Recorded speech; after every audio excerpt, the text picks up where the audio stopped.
This is Brent with Lykins Motorsports. Thanks for joining me this morning.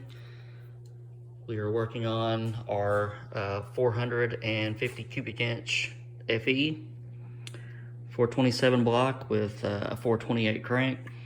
Got everything back from balance shop. Had to use, customer wanted this one internally balanced, so in order to do that, it takes 1, 2, 3 pieces of metal and a couple other holes, but it is balanced internally now.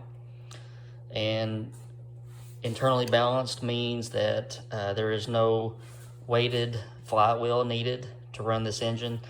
Typically 428s had a 28 ounce imbalanced flywheel. This one will not. All Ford FE balancers are zero balance, so anything that's externally balanced is always on the hind end of the crankshaft. But I've spent about an hour this morning with the thrust bearing, trying to get everything right on it. And I had 6.5 thousandths with just the upper bearing in, the crank laying in the block, no cap on.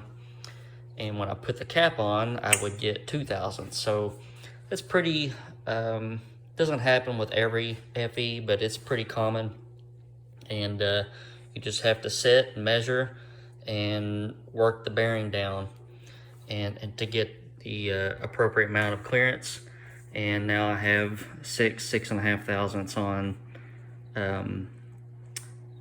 with the cap on and with the cap off. So we are well underway. Got all of our main caps on and torqued. Got our side bolts on and torqued. And I'm getting ready to put my silicone in for my side seals. And then we're going to concentrate on the pistons and rods and getting the cam degreed. So I've went back and retorqued my cam thrust plate bolts. And we're using a Ford Racing timing set because it's got a cast iron gear to match our cast iron camshaft and our cast iron thrust plate. Really good high quality timing set. These things are pretty expensive, about 130 to 40 bucks. Got a 9 keyway crank gear, so you can really dial in your cam timing. But right now we're going to fit, double check everything with our eccentric and our bolt length and our washer, and make sure we got adequate bolt length engagement on that, and we'll get this timing set on. All right, so here's one of the steps that I do. We got our ARP cam bolt and a washer, and I measure from this face of the eccentric out to the end.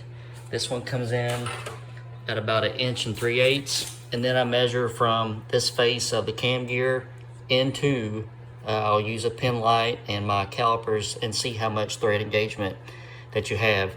Sometimes, especially with the aftermarket billet cams, you have to juggle the cam bolt length around to get enough engagement in the cam. Different cam cores can change things, different grinders, that sort of thing. So just make sure that you have adequate bolt engagement on that. Also, mock up your eccentric. For a one-piece eccentric, the dowel needs to stick through because it engages the hole on the eccentric.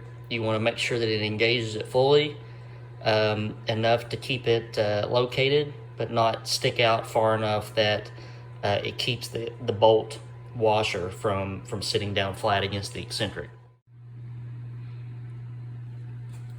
All right, so we got our cam gear and our eccentric and everything fitted. Just one extra step, you want to make sure that that dowel pin is not sticking out too far, or it'll impede a lot of stuff actually. It'll impede that washer from sitting down on the eccentric, and it won't give you a good torque reading. So just checked cam thrust in play, got about 5 thousandths, so we're going to leave that alone. That's a good spot to be in for cam thrust.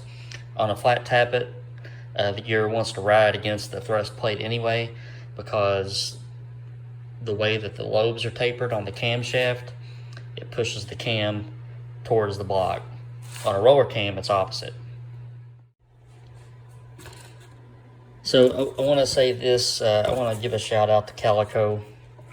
I actually sent these bearings out last Saturday, and I emailed them and said, hey, you all have some bearings coming to you, and I'm going to anticipate needing these very quickly, and if you could push them through quick, I would appreciate it. And they sent me an email back and said, we will get these done for you as soon as we can.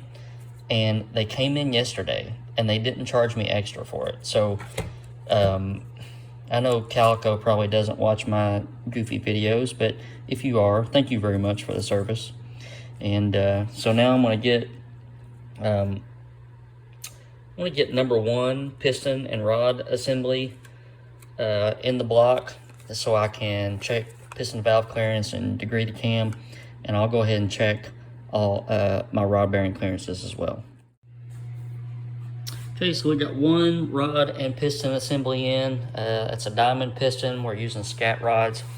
I'm getting my degree wheel set up, and I had my piston to top dead center and set my degree wheel to top dead center. I try to use the lifters that I'm going to use with the engine, and we're using a set of Crowers. This is a solid flat tappet motor, and these are shell lifters.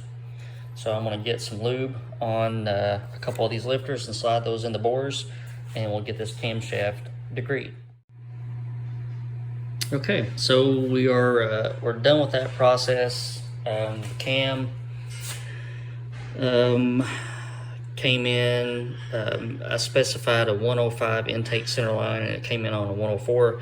There's not much I can do about that. Even our high dollar timing set is only in 2-degree increments, but everything else came out okay. This is a 242, 252 at 50, 109 lobe separation, and gross valve lift is 586, 607 with 12 thousandths lash. So everything's looking good so far, and I'm going to check piston to valve clearance real quick, and then all we have to do is get the rest of the pistons on the rods and get those knocked in, and we'll be over halfway done.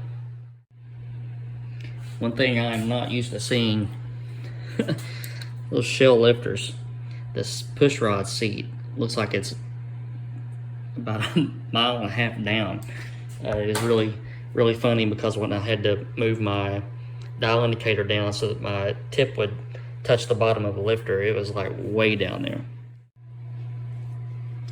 Alright, so we got our, I don't have the rocker arms that customers are going to use, so just have a couple of my blemished rocker arms that I keep around for such purposes, and a shaft and a couple of stands. And I got clay on the pistons, and I've rolled the engine over a couple of cycles for each valve. And this is pretty simple process. I like using the clay because it shows me the radial clearance as well. And when you do this, just remember to set, you do this like you're running the valve. So when the exhaust valve is opening, then you can check your intake valve clearance, and then when the intake valve is closing, this lifter is dropping, then you can check your exhaust valve clearance. So I've already done this, so let's take this all apart, see what kind of imprints we got. Aftermarket pistons are pretty good about having enough piston to valve clearance, and this is a dish piston, and the valve reliefs are pretty deep. You can see we've got a really clear radial clearance picture, and I'm going to take my calipers and dig down through these valve imprints, and we'll see how much vertical clearance we have.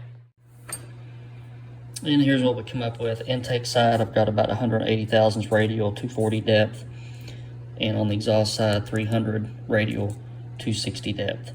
And we got so much radial on the exhaust side because these pistons have symmetrical valve reliefs. They're not asymmetrical like a lot of pistons are made. This does not include lash, and our pistons are currently about 4 to 5 thousandths out of the hole, and I was using a 1020 Velcro gasket to do the mock-up with, so we'll gain another 10 thousandths depth clearance on top of that. So we're in really good shape. Here's our rotating assembly setup.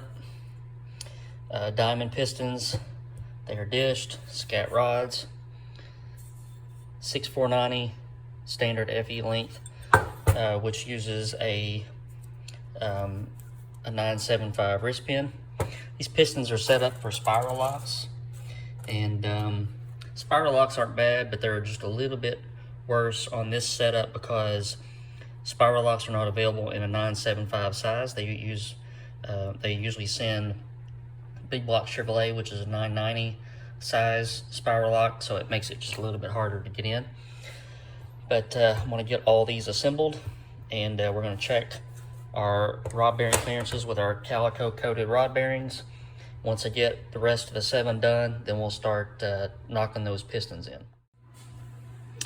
All right, so we have all of our bearing clearances checked now. I already have number 1 in the block, obviously. There's 2, 3, and 4 getting ready to go. Calico rod bearings, calico coated rod bearings, scat rods, diamond pistons. Let's get this passenger side bank knocked in. Okay, we have a short block. Looking good so far. I'm gonna flip her over upside down, check the rod side clearances, and then go through and torque all the rods. By the way, I prefer to use tapered ring compressors. This is a 4240 bore, and there is not a solid tapered ring compressor for that bore size, so I had to get one of these Total Seal adjustable ones, and luckily I had it set to 4240 from last time. I think I did a 427 high riser that was the same bore, so it was already set and adjusted, and I just had to knock the pistons in. So this is just a step that you should plan on doing. It'll let you know real fast if you've got a rod bearing in backwards, or the radius on the rod journal is not correct or something like that. Normally with aftermarket stuff, you usually see like 18, 20, 22 thousandths rod side clearance. It seems like every time that I do a scat rod on a factory crank, I get somewhere around 12 and 13. That's what this one is. So it's still within a good spec.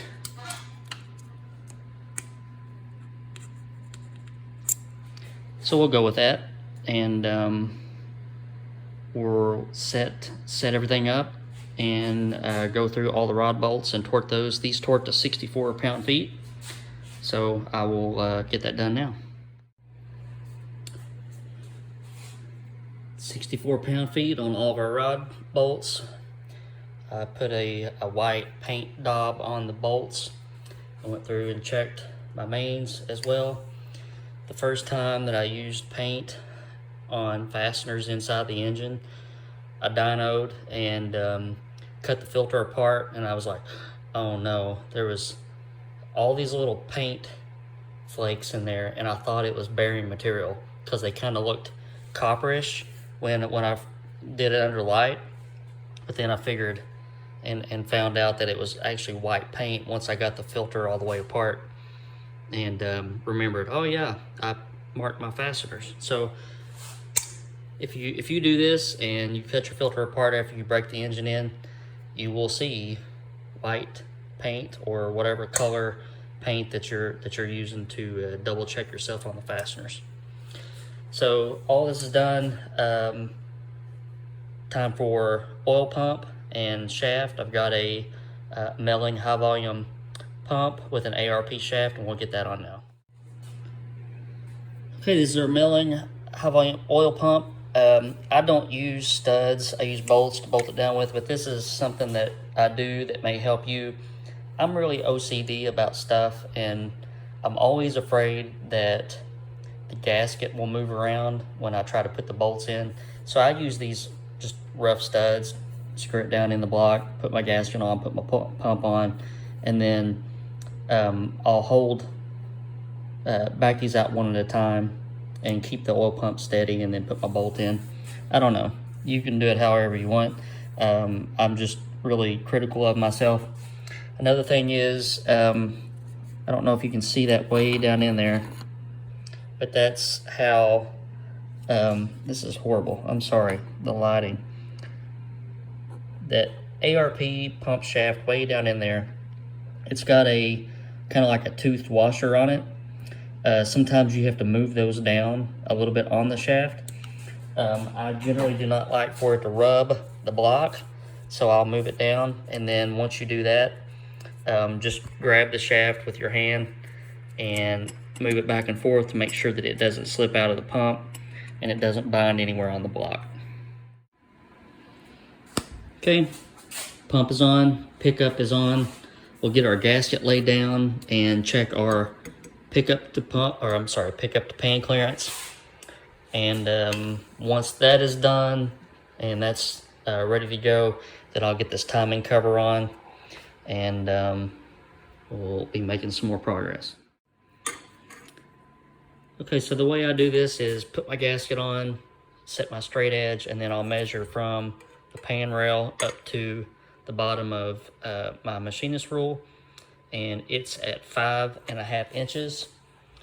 And then I go over here to my oil pan, do the same thing, and it's 5 7/8. So 4/8 and 7/8 is 3/8 difference, so we're right in the money on pickup clearance. So a few things I would suggest you do before the timing cover goes on. Lube up your timing set really well and your fuel pump eccentric. Double check your cam bolt torque, double check everything is kosher with the eccentric. Have all of your bolts lined out for your particular timing cover, because they are a little bit different from model year to model year. And also, since they don't make eccentrics anymore, and actually they don't make any new ones anymore, you used to be able to get a Ford 302 eccentric with a 7/16 bolt hole, and that worked, but they're wider this way than normal. So sometimes they would hit on the inside of the timing cover. So just make a habit of peering in through your fuel pump hole and making sure that you have clearance between your timing cover and your eccentric. But other than that, then we just use a very, very light coat of silicone, put the gasket on, another very light coat of silicone, and then bolt the timing cover on. I use a centering tool. It centers on the crankshaft and engages the seal area on the timing cover. So it sets down in there, and that locates your timing cover. Okay, so our oil pan is getting ready to go on, and here's your last chance to double check things before the bottom end gets closed up. So just get your checklist out. Are the rod bolts torqued? Are the main bolts torqued? Have you checked your side clearances? Are your oil pump bolts tight and torqued?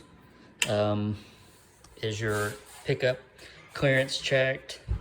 Is your oil pan clean? These things can be horribly dirty out of the box, so everything needs to be cleaned. And if everything is good to go, if you have all your bolts ready to go, then a very thin coat of silicone, gasket goes down, another very thin layer of silicone, then your pan goes down. This block has been repaired, and I can feel just a little bit of a discrepancy here on the smoothness of the pan rail, so I'll probably just use a little bit more silicone there than what I normally do. But other than that, it's time for the oil pan to go on. Kenton oil pan is on. Just a very neat installation. No big gobs of silicone anywhere. Looking good. Now is we don't have much more to go, guys. So we need the head gaskets on. The pistons range from, I think, 4 to 7 out of the holes. We're going to use a 50 thousandths head gasket, and I'm going to get the decks all cleaned off, head gaskets on. We're going to use some ARP head bolts, and those torque at 100 pound-feet, and then our lifters go in, and we are done. Okay, let's get everything cleaned up. Heads are on.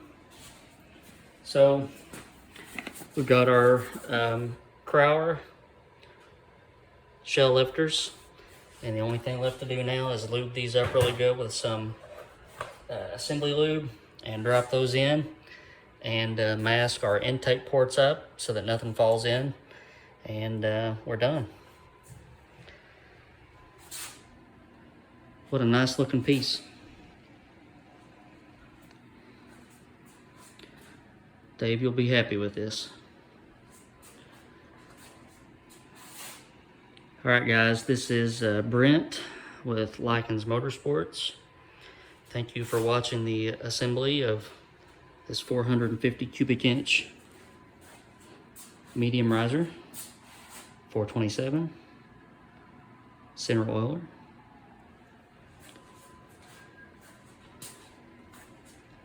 Got some other things coming down the pipe. I got one really cool surprise coming up, and I'm hoping the parts will show up probably next week, and then I'll be able to debut that on the channel, and you're going to want to stay tuned for that.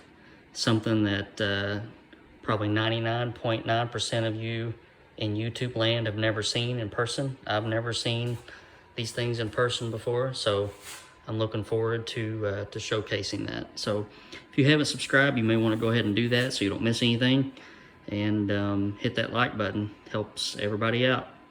All right guys, you have a good weekend. Talk to you soon.